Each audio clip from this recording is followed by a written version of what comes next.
គណៈសូមការថ្លែងគុំដល់គុណចាស់គ្រប់ព្រះអង្គហើយក៏សូមធ្វើសេចក្តីរាប់អានដល់បងប្អូនទាំងអស់ឥឡូវនេះយើងមកសិក្សាអត្ថបទបន្តនៅក្នុងសង្កថោកយើងដដែលណាសង្កថោក part 1ប៉ុន្តែនេះនៅក្នុងunit 1 unit 2ណា unit 2ពាក់ព័ន្ធជាមួយនឹង comprehension discussion របស់យើងនេះនៅក្នុងអត្ថបទនេះគឺខ្ញុំដកស្រង់ណាយកជា discussion ឬក៏ជាអត្ថបទមកណាសម្រាយហើយនឹងប្រែប្រគេនដល់គណៈគុណចាស់ក៏ដូចជាបងប្អូនបន្ថែមទៀតបាទដើម្បីជាការជំនួយដល់ស្មារតីក្នុងការសិក្សាទៅលើសិភៅសង្កថោក part 1អញ្ចឹងនៅក្នុង unit 2បាទ unit 2យើងមើលនៅក្នុងunit 2របស់យើងនៅកន្លែងនេះពាក់ព័ន្ធជាមួយនឹងអត្ថបទមួយដែលលោកយកមកពន្យល់The weather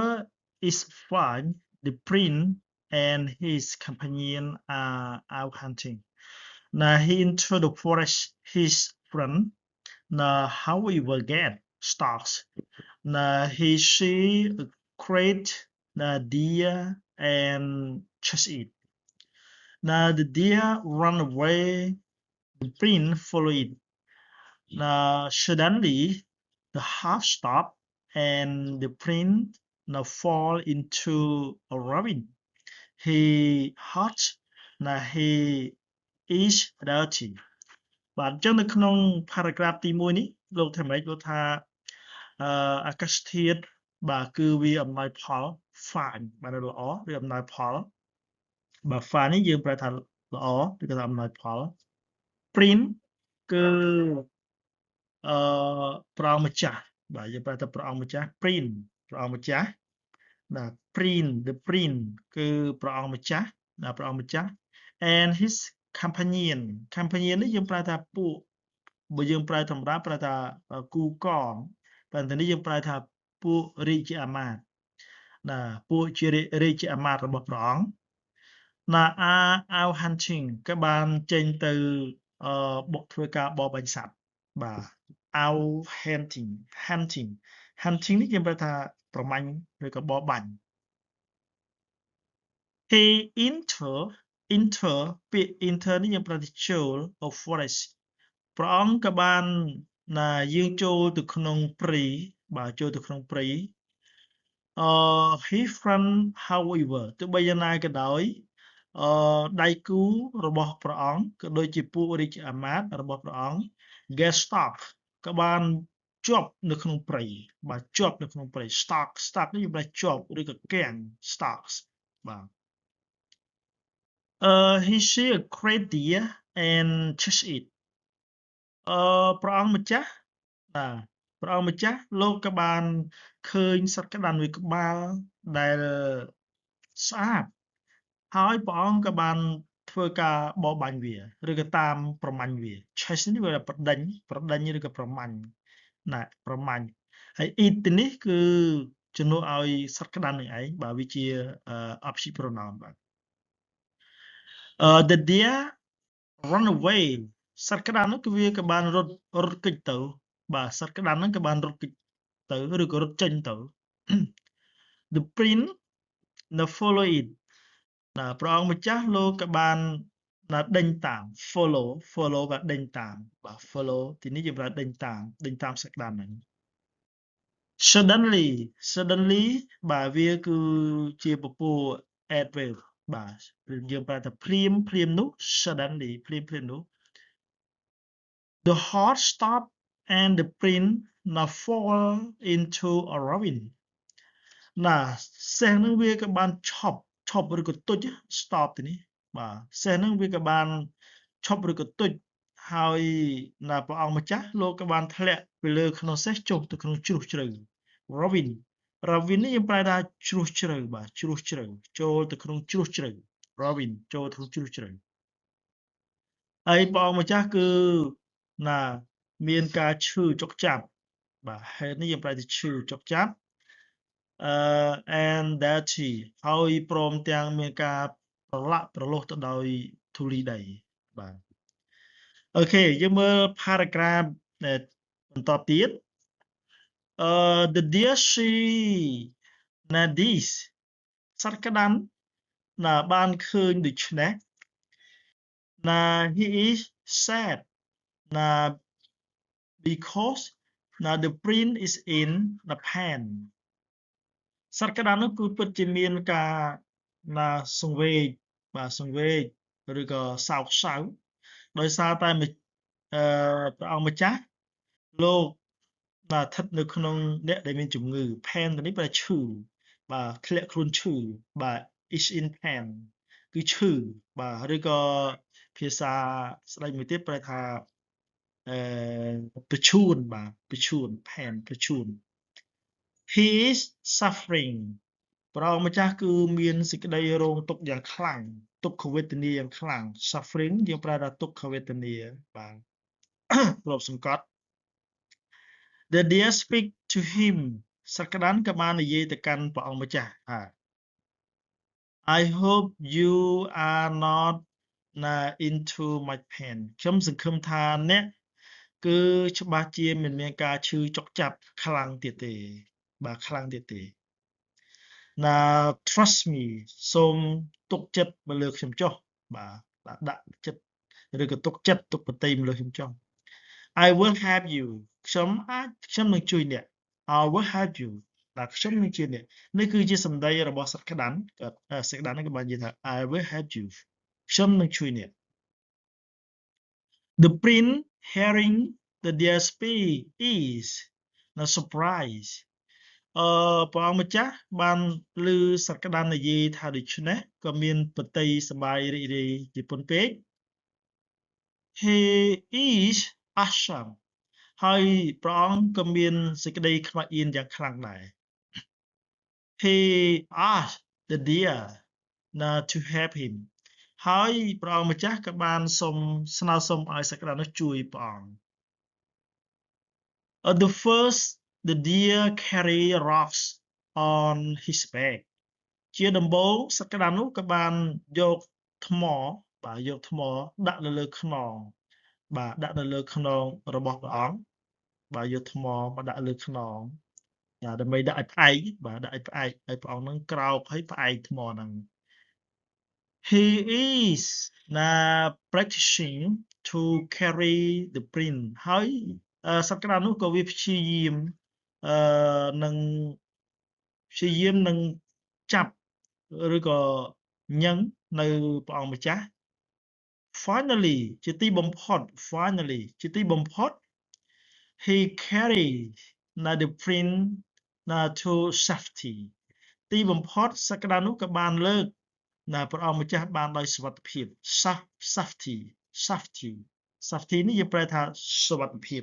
បាទបានដោយសុវត្ថិភាព The print is grateful ព្រះអង្គម្ចាស់លោកពិតជាមានសេចក្តីដឹងគុណ grateful ទីនេះយើងប្រែថាការដឹងគុណបាទសេចក្តីដឹងគុណចំពោះនរណាមួយដែលធ្វើមកលើយើងបាទព្រះអង្គម្ចាស់លោកពិតជាមានសេចក្តីដឹងគុណ He say ហើយក៏មានព្រះរាជបន្ទូលថា Let's give you anything you want ខ្ញុំនឹងផ្ដល់អ្វីៗគ្រប់យ៉ាងណាឲ្យអ្នកដែលអ្នកចង់បានបាទខ្ញុំនឹងផ្ដល់ឲ្យអ្នកនៅអ្វីៗគ្រប់យ៉ាងដែលអ្នកចង់បាននេះគឺជាព្រះរាជបន្ទូលរបស់ព្រះអង្គម្ចាស់បាទព្រះម្ចាស់លោកក៏បានពោលថាខ្ញុំនឹងឲ្យអ្នកនៅអ្វីៗគ្រប់យ៉ាងដែលអ្នកចង់បាន The deer reply សត្វក្តាន់នោះក៏បានឆ្លើយតបថា Please stop hunting សូមព្រះអង្គម្ចាស់ឈប់បរបាញ់សត្វតទៅទៀតទៅ The prince agree and begin to treat all the animal with compassion ហើយព្រះអង្គម្ចាស់លោកក៏បានយល់ព្រម agree យើងប្រែទៅយល់ព្រមព្រះអង្គម្ចាស់លោកក៏បានយល់ព្រមហើយក៏ចាប់ផ្ដើមបាទអនុគ្រោះtreat ហើយក៏ចាប់ផ្ដើមអនុគ្រោះឬក៏ផ្ដល់នូវក្តីស្រឡាញ់ដល់សពសត្វទាំងឡាយទាំងពួង ព្រមជាមួយនឹងសេចក្តីមេត្តាបាទ compassion នេះយើងប្រើថាសេចក្តីមេត្តាព្រមដោយសេចក្តីមេត្តា compassion យើងប្រើតែមេត្តាបាទមេត្តាបាទអញ្ចឹងនៅក្នុងអត្ថបទនេះគឺពាក់ព័ន្ធជាមួយនឹង asset បាទ asset okay and the meaning in this text the focus asset okay the assumed mean someone or somebody okay singing back to someone or somebody but another or someone or somebody or another person that they don't sing bad to him but they return do well they return helps another person that they sing bad to them okay thank you ណាអញ្ចឹងនៅក្នុងអត្ថបទនេះមានន័យថាassume នេះមនុស្សឬក៏បុគ្គលម្នាក់ទៀតគាត់គិតអាក្រក់ទៅលើអ្នកដទៃប៉ុន្តែដែលឡែកអ្នកដទៃគឺមិនបានគិតអាក្រក់ចំពោះគាត់ទេមានតែធ្វើល្អហើយជួយគាត់វិញបាទនេះ assume បាទ assume យើងប្រើតែសេចក្តីខ្មាស់អៀនបាទអញ្ចឹងយើងមើលនៅក្នុងនេះពាក់ព័ន្ធជាមួយនឹង question គេថា is the prince hunting alone បាទតើព្រះម្ចាស់លោកបរបាញ់សត្វតែម្អង្គឯងឬអូខេចម្លើយគឺ no he isn't បាទ he isn't what is Robin បាទតើអ្វីទៅគឺជាជ្រុះជ្រៅបាទគេឲ្យយើង explain វាបាទ explain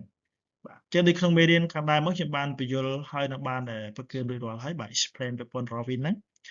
or why does the deer carry rocks on his back ចឹងនៅក្នុងសំណួរទី3គឺមូលហេតុអី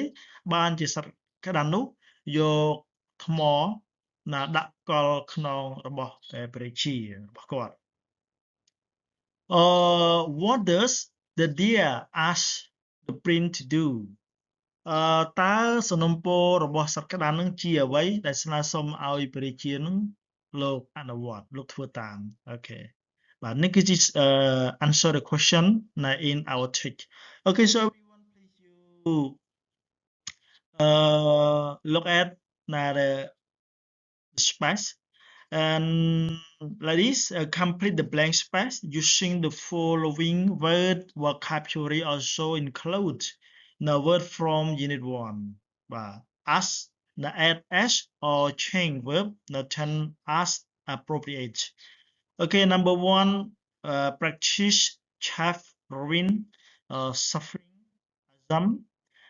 meditate grateful compassion បាទអញ្ចឹងគឺពាក្យដែលយើងត្រូវយកមកបំពេញក្នុងទី1 okay number 1 គឺថាម៉េច if we walk to Nepal we must climb many mountain and cross many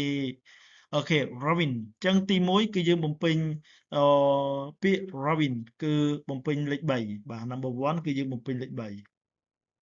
បាទ Robin បាទ number 1គឺយើងបំពេញលេខ3បាទអញ្ចឹងយើងបំពេញលេខ3បាទ number 1គឺបំពេញលេខ3នៅក្នុង number 2 even though he cheat people he fail no បាទ he fail no គឺថាបើទោះបីជាគាត់នឹងកុហកមនុស្សយ៉ាងណាក៏ដោយកុហកគេយ៉ាងណាក៏ដោយគាត់ក៏មិនមានអារម្មណ៍ថាម៉េចមិនមានអារម្មណ៍ថាខ្មាស់អៀនដែរអញ្ចឹងទី2នេះយើងបំពេញពាក្យ assume អូខេបំពេញពាក្យ zam បាទ zam បំពេញពាក្យ zam បាទទី2បំពេញពាក្យ zam បាទពាក្យនេះបាទ zam បាទ zam ទី1យើងបំពេញពាក្យRobin បាទអូខេទី3 even though she's គេថា even though she is suffering and in pain he will still very happy អូខេនៅក្នុងចំណុចលេខ3យើងបំពេញnumber 4 suffering បាទ suffering លេខ4 cat like to chase mice ទី4តែមិនគេថាឆ្មាគឺវាចូលចិត្តដេញចាប់សត្វកណ្ដុរ បាទអញ្ចឹងទី4យើងបំពេញ